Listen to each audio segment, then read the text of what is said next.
소중한 사람이 보이지 않을 때라는 제목으로 하나님 말씀 증거하도록 하겠습니다. 저는 기회가 있을 때마다 축구 경기 보는 걸 즐기는 편입니다. 좋아합니다. 물론 이제 어떤 분들처럼 선수들 이름을 다 외우던지 뭐 그들의 사생활까지 파고드는 그 정도 전혀 아닌데, 그런데 그렇게 축구 경기를 보고 있을 때면 살아있는 것을 느끼곤 합니다. 다른 스포츠들도 물론 그렇지만 축구가 매우 치열하죠. 그래서 그게 매력적으로 다가와요. 일단 축구 경기가 시작되면 선수들에게는 다른 목적은 없습니다. 그 경기가 이루어지는 동안에 그들의 유일한 목적은 승리죠. 그래서 그 승리를 향한 선수들의 열망이 매우 솔직하게 표현됩니다. 진심이 느껴지죠. 거기에는 어떤 위선이나 가식이나 그런 게 없어요. 누구의 눈치를 보지도 않습니다. 그저 오직 승리를 위해서만 진심을 다해, 사력을 다해 치열하게 뜁니다. 패스를 합니다. 슛을 합니다. 그걸 보고 있노라면 인간 안에 가지고 있는 진심과 열정이 저런 식으로 발산되는 것이 참 멋지다, 매력적이다, 의심할 필요가 없다. 그래서 살아있구나, 그런 것이 느껴져요. 또 축구 경기를 보면서 그 선수들 간의 팀워크를 보는 게 굉장히 매력적으로 느껴집니다. 왜냐하면 연습을 했기 때문에, 손발을 맞춰봤기 때문에 수비가 이제 압박해서 들어올 때 그 수비를 돌아 들어가는 자기 편 선수를 보지 않고도 마치 본 것처럼 패스를 해서 그 발 앞에 공이 딱 떨어질 때, 저 선수들 얼마나 연습을 해서 손발을 맞췄으면, 마음이 얼마나 통하면 저렇게 보지 않고도 본 것처럼 할 수 있을까, 그런 생각이 들어서 너무 매력적으로 느껴져요. 진심이잖아요, 그렇죠?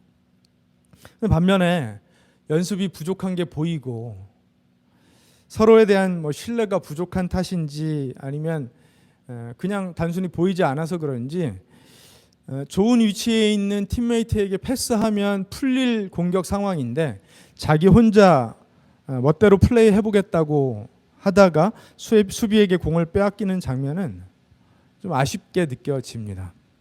그런 장면을 볼 때 평소에 손발 맞추는 연습을 제대로 안 했나? 팀워크가 잘 이루어지지 않고 있나? 팀원들 간의 신뢰가 없나? 축구는 혼자 하는 게 아니라 같이 하는 건데 왜 혼자 모든 것을 하려고 하지? 그런 의문이 들죠. 그렇죠? 지난주에 이어서 우리가 오늘 계속해서 살펴보는 이 룻기 1장에 나오미에게서 그런 모습을 좀 보게 됩니다. 남편이 죽고 아들 둘이 세상을 떠나서 고통의 시간 가운데 시어머니와 함께 하겠다라는 그 두 며느리 오르바와 룻을 떠나 보내려고 하는 나오미의 모습을 우리가 보았습니다. 물론 이제 너무 어려운 시간이니까 두 며느리들을 위해서 그렇게 한 것으로도 볼 수 있지만, 나오미가 이런 말을 했잖아요. 너희들에게 남편감을 낳아줄 수가 없다. 나는 이제 나이가 많아서 아기를 또 가질 수 없으니 너희들이 그 아기가 태어난다고 해도 언제 그걸 기다리겠느냐, 이러면서 돌아가라고 합니다. 그 말 속에는 나는 이제 너희들을 책임져 줄 수 없으니 너희들을 책임져 줄 수 있는 너희 부모님에게로 돌아가라, 그런 말이었죠. 그렇죠? 오르바는 그 말을 듣고 자기 부모에게로, 자기 어머님에게로 돌아갔고, 반면에 룻은 시어머니의 만류에도 불구하고 끝까지 어머니와 함께 하겠다고, 절대로 포기하지 않겠다라고 하는 모습을 우리가 지난주에 보았습니다.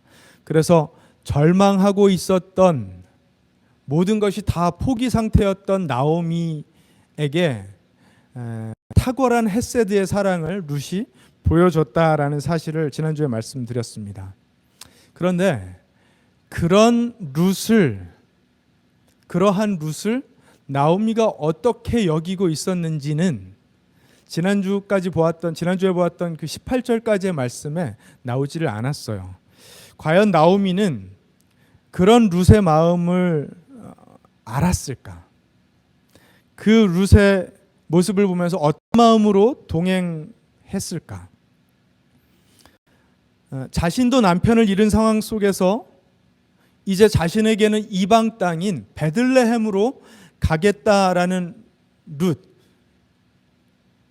자기는 자신의 컴포트존을 벗어나 이제 이방 땅, 불편한 곳으로 가겠다라는 그 룻의 헤세드 사랑을 나오미는 어떻게 느꼈을까? 룻의 충성스러운 사랑이 나오미에게 과연 위로가 됐을지, 아니면 자기 몸도 힘든데 책임져야 하는 부담스러운 한 사람으로 느껴졌을지, 그리고 과연 하나님은 이 모든 상황 가운데 무엇을 하고 계셨는지 우리가 함께 확인해 보기를 원합니다. 나오미는 굉장한 고통 가운데 있죠. 우리가 충분히 이해할 수 있는 상황입니다. 이민 생활 가운데 남편을 잃었고 두 아들을 잃었습니다. 이제 생계를 이어갈 아무런 방도도 없고 소망도 없습니다. 그 와중에 자신의 고향 베들레헴에 하나님께서 은혜를 베푸셔서 풍년이 들었다라는 소식 하나 듣고 이제 고향으로 향하는 것입니다. 자신과 동행해준 룻과 함께 베들레헴에 도착합니다. 베들레헴에 도착한 나오미와 룻을 마을 사람들이 맞이하는데요. 이거 나오미 아닌가라는 그 마을 사람들의 반응에는 반가움과 놀라움이 섞여 있었다라고 생각합니다. 그랬겠죠. 오랜만에 보는 마을 사람인 나오미가 반갑기도 했겠지만 홀로 돌아온 그녀를 보면서 놀랍기도 했을 것입니다. 그러한 마을 사람들에게 나오미는 이제 자신을 나오미가 아닌 마라라고 불러달라고 합니다. 왜냐하면 나오미라는 자기의 이름 안에는 기쁨이라는 의미가 담겨져 있고 자신의 상황과 어울리지 않는다는 것이죠. 나에게는 기뻐할 이유가 없으니 이제부터 쓰다, bitterness라는 의미를 가진 마라로 자기를 불러달라는 것입니다. 그러면서 그 이유로 드는 것이 전능하신 분께서 자신을 몹시도 괴롭게 하셔서 자신이 지금 그렇게 비참한 모습으로 고향에 돌아오게 되었으니 나는 쓰다는 거예요. 자기 인생은 쓰다는 것입니다. 나오미의 이러한 고백이 그녀가 얼마나 큰 절망 가운데 있었는지, 그리고 얼마나 큰 상처를 받았는지 잘 보여주는 것이라고 생각합니다. 이럴 수 있습니다. 나오미의 반응, 어쩌면 우리 모두가 살면서 한 번쯤은 경험하는 그런 굉장히 실존적인, 매우 현실적인 고통을 대변하는 반응이라고 생각됩니다. 고난 속에서 하나님을 향한 원망과 의심, 인간의 자연스러운 반응이라고 저도 생각합니다. 우리 삶의 그 고통스러운 순간을 겪을 때 하나님의 그 계획과 섭리를 다 이해한다라고 말할 수 있는 사람이 누가 있겠어요? 나오미처럼 우리도 하나님께 왜 저한테 이런 일이 일어났습니까? 도대체 왜 나에게 이런 일을 허락하셨습니까? 라고 묻고 싶어집니다. 그 당연한 반응입니다. 그렇게 반응해야 건강한 것이라고 저도 생각합니다. 이렇게 절망적인 고통 가운데 있을 때 우리는 스스로의 진심을 마주하게 됩니다. 그런 점에서 저는 이제 앞에 말씀드린 축구 경기와 비슷하다고 생각합니다. 왜냐하면 축구 경기에는 진심이 담겨 있다라고 말씀드렸잖아요. 정말 승리를 위해서 간절히 뛰는 선수가 오늘 내 유니폼 스타일이 어떤가? 내 머리가 괜찮나? 아니면 내 옷에 혹시 흙이 묻지는 않았나? 이런 거 생각하는 선수 없잖아요. 아니 진심을 다해서 승리를 위해 뛰는 선수가 뭐 그런 걸 생각하겠습니까? 그래서 축구 경기를 볼 때 카메라에 잡혔는지 안 잡혔는지 선수들이 잘 모르니까 막 그라운드에 코도 막 팽 풀고요. 가래침도 뱉고 뭐 이런 장면들이 나옵니다. 그런 거 상관없다는 거죠. 나는 승리를 위해 뛰고 있으니까 사력을 다해 뛰는 그 진심만 존재할 뿐이라는 것입니다. 고난을 통과하는 사람들도 마찬가지라고 저는 생각합니다. 사실 고난을 잘 모르면 막연하죠. 추상적입니다. 그런데 실제로 고난을 통과하다 보면 그 고난을 통과하는 우리의 마음이 얼마나 치열한지 경험하게 됩니다. 거기에는 진심이 있어요, 사실. 물론 이제 감정이 좀 과다해질 때도 있지만 적어도 고통 가운데 위선적이긴 상당히 어렵습니다. 손에 가시 하나만 들어가도 우리는 아따가워 비명을 지를 수 있는 사람들이잖아요. 하물며 내 삶을 완전히 집어삼키는 것 같은 고통이 임했는데 그 고통 앞에서 뭐 괜찮은 척, 나는 이 정도는 아무렇지도 않은 척, 이거 위선이죠. 그렇죠? 정말로 아프면, 정말로 고통이 심하면 그런 위선 떨 수가 없습니다. 가식이 없습니다. 그래서 고통 가운데 우리는요, 굉장히 실존적인 경험을 하게 됩니다. 내가 어떤 사람인지, 나는 어떤 마음인지를 있는 그대로 마주하게 돼요. 물론 이제 고통이 반갑고 즐거운 사람은 없겠죠. 그거 이상한 사람이죠. 고통 좋은 사람이 어디 있습니까? 저희 애들은 조금만 입에 매운 거 들어가거나 뜨거운 거 들어가도요, 자기 몸에서 고통을 느끼게 하는 세포를 다 없앴으면 좋겠대요. 이 뭐 솔직한 반응이죠. 네, 솔직한 반응입니다. 그런데 아이들만 그런 게 아니라 우리도 다 그렇습니다. 고통이 반갑고 즐겁지는 않지만 극심한 고통은 나의 모든 관심을 그리로 집중시킵니다.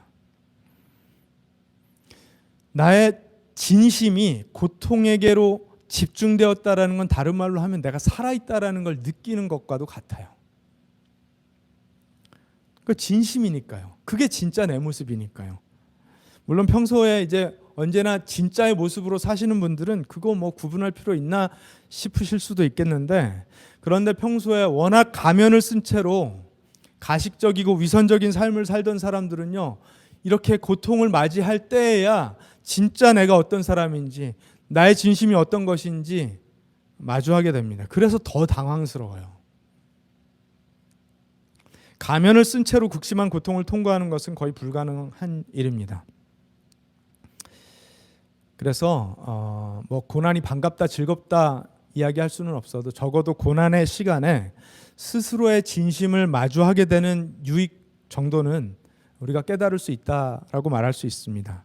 그 외에도 고난이 주는 유익은 상당하지만 인간 입장에서 다 알지 못하면서 그걸 다 이해한다라고 말하면 그것도 교만한 것이죠. 아픈 건 아픈 것입니다. 아픈 건 아픈 것입니다.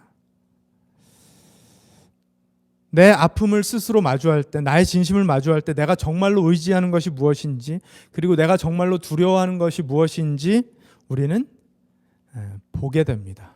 그 실체를 보게 됩니다. 나오미는 이렇게 말해요. 전능자께서 자신을 몹시 괴롭게 하셨다라고 말합니다. 나오미가 아픈 건 충분히 이해가 되는데, 여러분, 우리가 아는 하나님이 누군가를 괴롭히시는 하나님이십니까? 아니요, 그런 하나님 아니십니다. 하나님을 그렇게 느낄 수도 있을 것 같아요. 하나님 나를 사랑하신다라고 하셨는데 왜 이런 아픔을 허락하셨습니까? 라는 의문은 생길 수 있는 것 같아요. 그런데 하나님 왜 나를 괴롭게 하십니까는 조금 다른 것 같습니다. 그렇죠? 하나님은 누구를 괴롭히시는 분은 아닙니다. 뭐 고난이 닥치면 그 고난의 이유를 알고 싶은 게 우리의 마음이죠. 내가 그 고난의 이유라도 알면, 이해라도 하면 이 고난이 조금은 덜 아플 것 같다라고 느낍니다. 그런데 고난이 더 아픈 이유는 나는 도대체 영문을 모르겠는데 왜 나에게 이런 일이 닥쳤는지 모르기 때문에, 그래서 더 아픈 것이죠. 그래서 더 아픈 겁니다. 그런데 우리는 고난의 이유를 모릅니다. 성경은 고난의 이유를 잘 설명하지 않습니다. 나오미가 이방 땅인 그 모압으로 이주했기 때문에, 그 온 가족이 모압 땅으로 이주했기 때문에 문제에 봉착하게 되었고, 고난에 봉착하게 되었고, 이제 베들레헴으로 돌아가면서 문제가 해결되고 고난이 사라진다라는 서사로 본문을 설명하면 쉽습니다. 하나님이 명령하신 땅에 있으면 고난이 없었는데 하나님이 가지 말라고 하신 땅으로 갔으니까 고난이 임한 것입니다. 이제 베들레헴, 하나님의 땅으로 돌아오니까 이제 고난이 사라질 겁니다. 이렇게 설교하면 저도 쉽습니다. 여러분도 들으시기 쉬워요. 하나님 떠나서 문제가 생겼으니 하나님께로 돌아오면 모든 문제가 해결됩니다. 이렇게 설교하면 너무 쉽습니다. 인생의 고난이 찾아오는 것은 하나님을 떠났기 때문입니다라고 제가 설교하면 쉽습니다. 하나님께로 돌아오면 모든 문제가 해결됩니다라고 제가 설교하면 저와 여러분 모두 쉬워지고, 여러분을 제가 하나님 떠나지 마세요라고 두려움으로 몰아 넣어서, 여러분 그래서 하나님 안에 거하면서 하나님 나라를 위하여 헌금도 더 많이 해야 됩니다, 이렇게 종용하기가 쉽습니다. 그러면 목사가 목회하기 너무 편해집니다. 그렇잖아요. 여러분 교회 떠나면 고난이 있습니다. 그런데 교회로 돌아오면 고난이 다 해결됩니다. 이거 얼마나 쉽습니까? 얼마나 좋습니까? 목사 입장에서 너무 편하게 목회할 수 있는 환경이 조성되죠. 그런데 만약에 성경에 그렇게 쓰여 있으면 저도 그렇게 설교하고 싶어요. 그럼 쉬워지니까요. 그런데 지난주에도 말씀드렸지만 나오미의 가족이 모압 땅으로 갔기 때문에 그들이 고난을 받았다라는 이야기는 성경에 없는데, 제가 만약에 그렇게 설교하면 저는 제 양심을 너무 크게 속이는 거죠. 성경은 나오미가 왜 고난을 받게 됐는지 말하지 않습니다. 성경 보니까 하나님의 심판을 받는 사람들도 나오던데요. 맞아요. 그런 사람들도 있습니다. 우리가 얼마 전에 보았던 사도행전 이야기의 아나니아와 삽비라는 벌을 받습니다. 즉각 심판을 받아서 그 자리에서 사망합니다. 그런데 그때에는 그들이 무엇을 잘못했는지, 무슨 잘못을 했는지 성경이 굉장히 명확하게 설명한 후에 그들이 잘못했기 때문에 하나님의 심판을 받았다라는 인과의 설명도 명확하게 합니다. 이건 잘못을 했기 때문에 벌을 받았다라는 인과의 설명이 분명하게 기록된 경우예요. 그런데 대부분의 경우 하나님의 사람들이 고난을 당했다라는 이야기가 성경에 있을 때 그 고난의 이유가 무엇이었는지 성경은 대부분 말하지 않습니다. 그런데 우리는 하나님을 인과응보의 하나님으로 이해하고 싶죠. 착한 사람 상 주시고 나쁜 사람 벌 주시는 하나님, 인과응보의 하나님이시잖아요. 그렇죠? 착한 일하면 보물을 주시고 재물을 주시고, 나쁜 일 하면 재물을 빼앗으시는 하나님, 이렇게 이해하면 쉽습니다. 그런데 그건 우리가 마치 그 2살짜리 아기 키울 때 그 아기가 뜨거운 거 함부로 만지려고 하면 손을 탁 쳐가지고 못 만지게 하죠. 왜요? 너무 위험한 일이니까 못하게 하잖아요. 그런데 12살짜리에게도 똑같은 방법으로 교육하면 그 되는 일입니까? 이제 자녀가 22살이 되었는데 똑같은 방법으로 교육하면 그 되는 일입니까? 아니잖아요. 하나님이 어떤 때에는 확실하게 인과의 원리로 잘못한 사람에게 벌을 주실 때도 있어요. 그런데 나오미의 경우 그렇지 않았습니다. 욥의 경우도 그렇지 않았습니다. 요셉의 경우도 그렇지 않았습니다. 모세의 경우도 그렇지 않았습니다. 다윗의 경우도 그렇지 않았습니다. 다니엘의 경우도 그렇지 않았습니다. 하나님은 우리가 하나님 믿기를 원하십니다. 아멘이시죠? 네. 우리를 향하신 하나님의 계획은 언제나 선하시다라는 사실을 우리가 믿기를 원하십니다. 하나님을 의심하지 않기를 하나님 원하세요. 성경에 기록된 고난의 이야기들은 모두 청중과 독자들, 그러니까 우리로 하여금 하나님이 선하고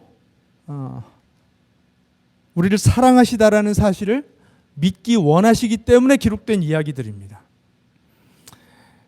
잘 보세요. 욥이 모든 자식과 재산들을 잃어버리는 고난을 당했을 때 하나님은 그를 미워하지 않으셨어요. 그를 사랑하셨어요. 요셉이 억울한 누명 쓰고 감옥에 갇혔을 때 하나님은 요셉을 미워하지 않으셨어요. 사랑하셨어요. 선한 의도를 갖고 계셨어요. 모세가 왕자의 교육을 받았음에도 불구하고 40년간 광야에서 양치기로 일할 때 하나님은 그를 버리지 않으셨어요. 그를 사랑하고 선한 의도로 일하셨어요. 왕으로 선택받은 다윗이 사울을 피해서 목숨을 부지하기 위해서 도망 다닐 때 하나님은 그를 버리지 않으셨어요. 미워하지도 않으셨어요. 그를 사랑하시고 그를 향해 선한 의도를 갖고 계셨어요. 한치의 흠도 없었던, 흠잡을 것이 하나도 없었던 다니엘이 사자굴에 던져졌을 때 하나님은 그를 버리지 않으셨어요. 선한 계획과 의도로 일하셨습니다. 이 지금 언급된 이 사람들이 고난 가운데 처했을 때 하나님이 그들을 벌 주시기 위해서 고난 가운데 처하셨던 것이 아닙니다. 다른 의도가 있으셨어요. 물론 구체적인 계획과 그 타임라인까지 우리가 다 이해할 수는 없지만 적어도 하나님이 그들을 향하여 선한 계획과 의도를 갖고 계셨다라는 사실을 우리가 그 말씀을 읽고 믿도록 하기 위해서 그 말씀들이 기록된 것입니다. 여러분 믿으십니까? 고난 중에도 하나님은 여전히 일하고 계세요. 나오미를 위해서 하나님은 일하고 계셨어요. 비록 나오미 자신이 고난 속에 갇혀서 그것을 보지 못했지만 하나님은 그녀의 삶 속에서 선한 의도를 갖고 그녀를 사랑하시는 중에 일하고 계셨습니다. 여러분 믿으십니까? 성경은, 오늘 말씀은 저와 여러분이 그걸 보기를 원하시는 거예요. 어떻게 일하셨죠? 하나님이 룻의 헤세드를 통해 일하고 계셨습니다. 그리고 이제 이야기가 진행되면서 하나님은 더욱 선한 하나님의 계획을, 의도를 드러내실 거예요. 우리가 고난 가운데 하나님의 계획을 이해 못할 때가 많지만 이건 어쩌면 당연한 일입니다. 왜냐하면 하나님은 하나님의 지혜로 일하시고 우리는 우리의 지혜로 이해하고 싶기 때문에 그렇습니다. 만약에 우리의 지혜가 하나님의 지혜와 같아서 우리가 하나님을 다 이해하면 우리가 하나님이죠. 그래서 하나님의 계획을 이해하지 못할 때가 많지만 하나님은 항상 우리를 위해 선한 계획을 갖고 계십니다. 우리의 고통 속에서도 일하시며 우리를 위한 새로운 희망과 기회를 준비해 놓으셨음을 여러분 믿으시기 바라요. 하나님은 나오미를 위해 일하고 계셨지만 나오미는 그렇게 생각하지 않았습니다. 그래서 21절에 이렇게 말을 합니다. 여러분 21절 말씀 잘 보셔야 돼요. 너무 중요합니다. 나는 가득 찬 채로 이곳을 떠났습니다. 뭐가 가득 찬 채로 떠났죠? 어떤 분들이 이걸 이제 재산이 많은데 베들레헴 땅에 기근이 닥치니까 그 재산을 지키고 보호하기 위해서 모압으로 떠났다라는 억지 해석을 하는 분들도 있더라고요. 그럴 리가 없죠. 그렇죠? 가득 찬 채로 떠났다는 것은 남편과 아들 둘이 있는 채로 떠났다는 것입니다. 왜냐하면 나오미에게 있어서 남편과 아들 둘이 있다라는 것은 적어도 그녀의 생존이 유지될 것이라는 것을 의미했기 때문에. 그런데 이제는 텅 비어서 돌아왔다는 것입니다.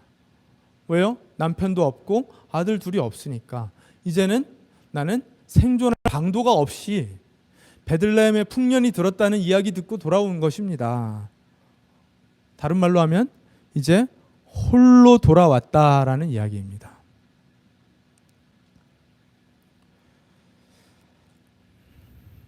여러분 그런데 나오미가 정말로 텅 빈 채로 돌아왔습니까? 룻은 어떡하라고요? 룻은 자기 고향 모압을 떠나서 그저 시어머니 섬기겠다고, 시어머니 사랑하기 때문에 자신에게는 이방 땅인 베들레헴으로 기꺼이 따라왔습니다. 그런데 옆에 있는 시어머니가 이런 말을 하는 거예요. 나는 전에는 아들 둘 있었고 남편도 있었는데 지금은 이제 텅 빈 채로 혼자 돌아왔습니다. 그래서 이렇게 고통스럽습니다. 이야기하는 거예요. 룻이 옆에 서 있습니다.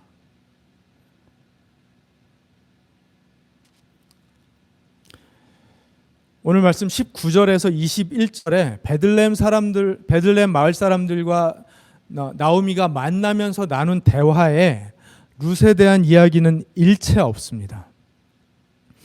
마을 사람들이 나오미를 맞이하면서 거기 함께 온 처자는 누구냐고 묻는 이야기 없습니다. 아니 그거 물었을 수도 있는데 그냥 성경에 기록만 안 된 것 아닙니까? 이런 생각도 들잖아요. 아무려면 거기 룻이 멀쩡히 서 있었는데 나오미와 같이 있었는데 물어봤겠죠. 그렇게 생각할 수도 있지만 그런데 그렇게만 생각하기에는 이 룻기의 저자가 22절에 기록한 말씀이 너무너무 룻이 언급되지 않았다는 사실, 룻이 무시되었다라는 사실을 강조하고 있습니다. 22절 우리가 다 같이 읽겠습니다. 이렇게 하여 나오미는 모압 여인인 며느리 룻과 모압 지방에서 돌아왔다. 이걸 얼마나 강조하고 싶었으면 모압 여인인 며느리 룻과 모압 지방에서 돌아왔다. 그러니까 만약에 마을 사람들과 나오미의 대화 속에 룻의 이야기가 등장했다면 그걸 기록하고 굳이 이 이야기를 쓰지도 않았을 거예요. 그런데 그들은 아무도 룻에 대하여 이야기하지 않았기 때문에 저자는 이 이야기를 정리하면서 거기에 룻이 있었다라는 것을 저자의 관점으로 기록해 놓을 필요가 있었던 것입니다. 마을 사람들과 나오미의 대화가 오직 나오미의 고난과 그녀의 비참한 처지에 집중하고 있었기 때문에 룻은 마치 그 자리에 없는 사람 취급당했던 것입니다. 지난 시간에 그 절망 속에 있는 시어머니 나오미를 향한 룻의 헤세드 사랑이 얼마나 대단한 것인지 우리가 봤는데 나오미는 과연 룻의 그 헤세드 사랑을 인지하고 있었는가라고 질문해 본다면 적어도 오늘 말씀을 보는 가운데 그런 모습은 발견할 수가 없어요. 나오미는 아마도 룻을 그저 책임져야 될 대상으로 인식했던 반면에 룻은 나오미를 충성과 의리로 사랑해야 할 대상으로 보았던 것 같습니다. 너무 대조적이죠. 물론 나오미의 고통이 너무너무 크고 심했지만 여러분 룻도 자기 남편을 잃은 채로 자기 고향을 떠나 시어머니 섬기기 위해 쫓아온 것입니다. 룻의 고통이 작다고 절대로 이야기할 수 없는데 룻은 헤세드 사랑을 보여주고 있고 나오미는 함께 따라온 소중한 사람 룻이 보이지 않았던 것입니다. 여러분 룻은 하나님께서 나오미에게 팀메이트로 보내준 소중한 사람이었습니다. 고난을 잘 통과할 수 있도록 패스를 주고받을 수 있는 좋은 팀플레이어들을 허락해 주셨는데 그녀를 알아보지 못해서 그녀를 믿지 못해서 그녀가 얼마나 대단한지 보지 못해서 혼자 다 책임지려고 하다가 어쩌면 더 큰 고통에 빠지게 됐는지도 모릅니다. 나오미는 자신의 고통에 매몰되어서 옆에 있는 룻의 소중함을 알지 못했습니다. 룻이 하나님께서 보내신 자신을 도울 사람, 자신의 구원자라는 사실을 나오미는 알지 못했습니다. 100번 양보해서 룻이 나오미의 구원자라는 사실까지 어떻게 알 수 있습니까? 맞아요. 그런 생각할 수 있습니다. 충분히 모를 수 있는 부분입니다. 그러나 룻이 얼마나 큰 사랑으로 자신과 동행하고 있는지에 대해서는 조금은 느끼고 고마워했어야 되는 것 같습니다. 그런데 동네 사람들에게 룻을 소개했다는 이야기도 없고 룻의 헤세드 사랑에 대해서 동네 사람들에게 자랑했다는 이야기도 없습니다. 여전히 자신의 고통에만 매몰되어서 마을 사람들에게 나의 처지, 나를 말하라 부르라, 전능자께서 나를 괴롭게 하셨다, 자기 처지를 호소하는 데에만 매몰되어 있습니다. 그런데 룻은 아무 말도 하지 않고 그저 옆에 서 있습니다. 인간적인 마음으로 나오미의 이런 모습을 보면서 아니 룻이 옆에 있지 않냐고 말해주고 싶지 않으십니까? 저는 그러고 싶더라고요. 이 이야기 속으로 들어가서 나오미에게 아니 나오미 씨 당신이 고통받고 있는 거 내가 알겠는데 그런데 당신 사랑해서 충성스럽게 옆에 동행해준 룻이 있지 않냐고 말해주고 싶은 거예요. 룻이 옆에 있으니까 괜찮지 않냐고 한 번은 물어보고 싶은 마음이 드는 것입니다. 그런데 성경은 룻이 그 상황에서 무언가 시어머니에게 말했다라고 기록하지 않습니다. 아마도 그저 조용히 나오미 옆을 지켰던 것 같아요. 나오미도 마을 사람들도 룻을 인간답게 생각해주고 맞아주지 않을 때 룻기의 저자는 그 상황을 꼭 정리해서 기록하고 싶었던 것입니다. 이렇게 하여 나오미는 모압 여인인 며느리 룻과 모압 지방에서 돌아왔다. 지금 1절부터 22절까지 벌어진 이 모든 이야기를 저자의 시점으로 정리하면 이거라는 거예요. 나오미는 모압 여인인 룻과 모압 지방에서 돌아온 것이다. 모압 여인 룻이 동행한 것이 저자의 관점으로는 가장 핵심적인 부분이라고 기록으로 남기고 있는 것입니다. 여러분, 소중한 사람이 보이지 않을 때도 있습니다. 그런데 그렇다고 그 사람이 거기 없는 것은 아닙니다. 하나님은 고난당하는 사람들, 고난당하는 우리들에게 룻을 보내주실 때가 있다고 저는 믿습니다. 왜 나를 돕는 사람이 아무도 없지? 이렇게 느끼는 것은 어쩌면 내가 그 소중한 사람을 보지 못하기 때문이지 거기 없기 때문이 아닐지도 모른다라고 저는 믿습니다. 그리고 고난당하고 있는 사람 옆에서 왜 이렇게 고통스럽다는 그 호소만 하느냐고, 왜 그렇게 징징거리냐고 말해주고 싶을 때 우리는 룻을 좀 생각해야 돼요. 룻은 거기 그 자리에 있었으면서 어쩌면 인간 대접 받지도 못했으면서 그냥 조용히 묵묵히 시어머니 옆에 있었구나. 어쩌면 고난당하는 사람 옆에서 해줄 수 있는 최고의 일은 그냥 거기 옆에 그렇게 서 있어 주는 것이라는 사실을 하나님이 우리에게 말씀하시는 건지도 모르겠습니다. 그러면 하나님은 이 모든 상황 가운데 무엇을 하고 계셨습니까? 룻의 헤세드 사랑으로 나오미를 위해 일하고 계셨다라는 것을 우리가 보았지만 그것이 전부는 아니었어요. 그 22절 마지막 부분 한번 보시죠. 같이 읽을까요? 그들이 베들레헴에 이르렀을 때는 보리를 거두기 시작할 무렵이었다. 아멘.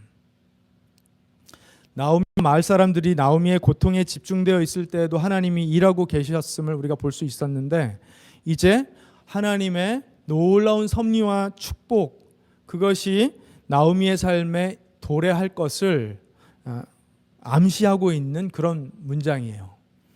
그때가 나오미와 룻이 베들레헴에 도착한 시기가 하필이면 보리 추수가 시작될 때였던 거예요. 이제 그 보리 추수의 현장에서 하나님께서 예비하신 어떤 아름다운 일이, 어떤 복된 일이 벌어질지 나오미는 전혀 모른 채로 그저 고통만 호소하고 있었지만 하나님께서 룻을 통해 놀라운 일들을 보여주실 것입니다. 이건 뭘 의미할까요? 나오미와 룻은 그들의 귀향은 놀라운 하나님의 섭리와 계획 가운데 있었다라는 사실을 우리에게 보여주고 있죠. 그리고 그들이 도착한 시기 자체가 그들의 삶에 아주 소중한 전환점이 되어줄 것임을 우리가 엿볼 수 있는 그런 대목입니다. 하나님이 나오미와 룻의 삶 속에 계속해서 일하고 계셨으며 선한 것을 준비해 놓으셨다라는 것을 우리가 볼 수 있습니다. 그런데 당사자들은 보지 못해요. 고통 속에 있을 때는 그게 안 보여요. 소중한 사람도 안 보이고 하나님이 어떻게 일하실지도 보이지 않습니다. 그저 고통 가운데 신음하다 보면 이런 일들이 이루어지는 것을 아주 천천히 보게 될 뿐입니다. 그러나 하나님은 나오미와 룻을 통해 그 계획을 신실하게 이루어 가십니다. 새로운 희망과 축복을 예비해 놓으셨습니다. 그 이야기를 통해서 하나님께서 우리의 삶 속에도 어떻게 일하고 계실지를 우리는 엿볼 수 있는 거예요. 우리가 고통의 당사자가 되어서 아주 아픈 상황, 너무 상처가 되는 상황을 지날 때에는 하나님이고 뭐고 다 보이지도 않고 그저 아픈 것만 생각날 뿐이지만 그때에도 하나님 여전히 선하게 일하고 계시다라는 것을 이 말씀을 통해서 보라는 것입니다. 지금 나오미는 안 보여요. 하나님도 안 보이고 룻도 안 보입니다. 얼마나 대단한 역전이 일어날지 나오미는 보지 못하고 있는 것입니다. 그저 쓰디쓴 입맛이 속상해서 나를 말하라고 부르라고 하나님이 나를 치시고 괴롭게 하셨다라고 말할 뿐입니다. 어쩌면 보지 못하는 건 당연합니다. 그래서 히브리서 기자는 이렇게 말합니다. 믿음은 바라는 것들의 확신이요 보이지 않는 것들의 증거입니다. 그래서 믿음이라고 한다는 거예요. 보이지 않는 것들의 증거이기 때문에. 하나님을 믿는 것은 다 보여서 믿는 것이 아니라는 것입니다. 얼마 전에 우리가 보았던 사도행전의 그 바울의 회심 이야기에서 바울은 자신이 하려던 일을 예수님을 만나면서 완전히 막혀버리는 경험을 하게 됩니다. 그리스도인들을 다 잡아가려고 했는데 예수님을 만나자 그 일이 완벽하게 중단이 되면서 어떻게 됐죠? 그의 눈이 멀게 됩니다. 보지 못하게 되는 거예요. 그 전까지 본다 하던 모든 것들이 이제 하나님 나라에서는 소용없음을 보여주시는 것입니다. 이제 믿음의 눈으로 보라는 것입니다. 하나님을 믿는 것은 나의 계획을 하나님께서 이루어 주실 것을 믿는 것이 아니라는 것입니다. 하나님을 믿는 것은 인생에 찾아오는 수많은 성공과 실패 속에서 하나님의 일하심을 언제나 신뢰하는 것을 의미하는 거예요. 우리는 인생의 성공과 실패 그 자체에 대단한 의미를 두는데 하나님을 믿는 사람에게는 성공과 실패 그 자체가 그렇게 대단한 의미가 아니라는 것입니다. 어떤 성공도 어떤 실패도 하나님을 더 깊이 알아가는 과정이요, 환경이요, 도구에 불과하다라는 것입니다. 그 과정 속에 하나님을 더 깊이 알아 더욱 하나님을 신뢰하게 되는 것이 하나님께서 우리에게 바라시는 믿음이라고 말씀하시는 것입니다. 나오미도 이 과정을 통해서 하나님을 더욱 신뢰하는 종으로 거듭나기를 하나님 바라고 계신 것입니다. 만약에 우리의 계획을 이루어 주시는 하나님만 우리가 믿겠다고 하면 믿음이 아니죠. 바울이 선교할 때 감옥에 갇혔다가 풀려나면 기도를 응답해 주셨다라고 하나님을 찬양합니다. 그런데 바울이 계속 감옥에 갇혔다 풀렸다 했거든요. 그런데 마지막에는 어떻게 됐죠? 결국 갇힌 채로 오래 있다가 형장의 이슬로 사라지게 됩니다. 죽어요. 로마의 손에 죽고 맙니다. 그러면 교인들이 바울을 위해서 기도하지 않았기 때문에 바울이 결국 죽게 된 것일까요? 아니요. 빌립보 교회, 에베소 교회 바울을 위해서 전심전력으로 기도했을 것입니다. 기도했지만 하나님의 섭리 속에서 바울은 자신의 사명을 다하게 되었던 것이죠. 아니, 교인들이 바울을 위해 기도했는데 왜 하나님은 바울을 구해주시지 않았냐고 따질 수 없는 것입니다. 바울이 감옥에 갇혔을 때도, 감옥에서 풀려날 때도, 결국 형장의 이슬로 사라질 때도 하나님은 바울을 사랑하셔서 바울을 위해 일하셨습니다. 이것이 믿음입니다. 우리가 간절히 기도할 때 하나님께서 그 기도를 응답해 주시면 할렐루야. 우리가 간절히 기도할 때 하나님께서 하나님의 뜻 때문에 기도에 응답해 주시지 않는 것처럼 보일 때도 할렐루야. 이게 믿음이라는 거예요. 나오미의 경우도 마찬가지입니다. 나오미가 지금 극심한 고난 중에 자신을 말하라고 불러달라고 말을 할 정도로 고통스러워하지만 그 가운데 일하시는 하나님을 저자는 청중들에게 우리에게 명확하게 보여주고 있습니다. 나오미와 루스의 이야기는요, 우리가 하나님의 일하심을 보지 못하고 있을 때에도 하나님은 언제나 일하고 계시다라는 사실을 보여주시라는 거예요. 고난과 어려움 속에서도 하나님 우리를 향하여 가지고 계신 선한 의도와 계획은 변한 적이 없다라는 것을 믿으라는 것입니다. 그래서 고난 속에서도 하나님을 신뢰하는 것이 얼마나 중요한지를 이 이야기가 오늘 우리에게 보여주고 있습니다. 제가 이렇게 말씀드리지만 사실 정말 고난 가운데 있으면 그런 거 다 생각하기 어렵죠.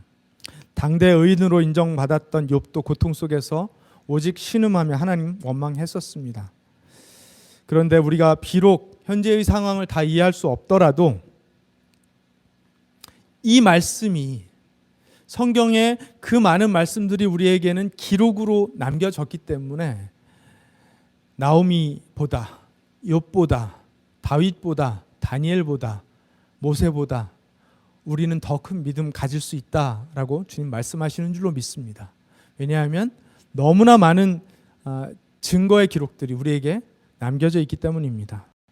혹시 하나님께서 나오미에게 룻을 주신 것 같이 여러분에게도 여러분을 헤세드 사랑으로 사랑하고 도울 사람을 보내주셨는데 지나치게 자신의 고통에만 매몰되어 있어서 알아보지 못하고 계시지는 않습니까? 구약의 백성들과는 달리 우리에게는 참된 구원자 예수 그리스도가 계십니다. 그리고 그분께서 우리를 돕기 위해 보내주신 보혜사 성령님이 계십니다. 우리가 느끼지 못할 때, 우리가 보지 못할 때, 우리가 듣지 못할 때에도 하나님은 선한 계획과 의도로 우리를 위해 일하고 계십니다. 하나님 우리 모든 고난을 아시며 그 속에서 우리를 위하여 선한 계획을 이루실 것입니다. 제가 이 말 하도 많이 해서 여러분 지겨우시죠? 그런데 이 룻기는요, 이것을 반복적으로 우리에게 가르치고 있는 것입니다. 여러분의 인생의 룻은 누구십니까? 룻을 확인하셨습니까? 혹 누군가에게 룻이 되어주신 적 있으십니까? 지금 내 문제 해결하기도 바쁜데 벅찬데 누구의 룻이 되어줄 수 있겠습니까? 라고 생각하십니까? 인생 살아보고 나니까 그냥 혼자 가는 거던데 내 인생에 누가 룻이 되어준다고 그럽니까? 라고 생각하십니까? 여러분, 그런데 하나님이 계십니다. 하나님은 일하고 계십니다. 우리가 만약에 이 사실을 믿는다면 하나님은 우리를 위해 룻을 보내주시기도 하고 또 어떤 때는 우리가 누군가의 룻이 되어주기를 원하시기도 한다는 사실도 함께 믿어야 될 줄로 믿습니다. 그래서 혹시 고난 가운데 계시다면 아파하십시오. 고통을 호소하십시오. 괜찮습니다. 그런데 끝까지 하나님은 신뢰하시기 바랍니다. 혹시 고난을 통과하셨다면 이제는 누군가의 룻이 되어주시면 좋을 것 같습니다. 여러분을 위한 보리추수가 준비되어 있습니다. 기도하겠습니다.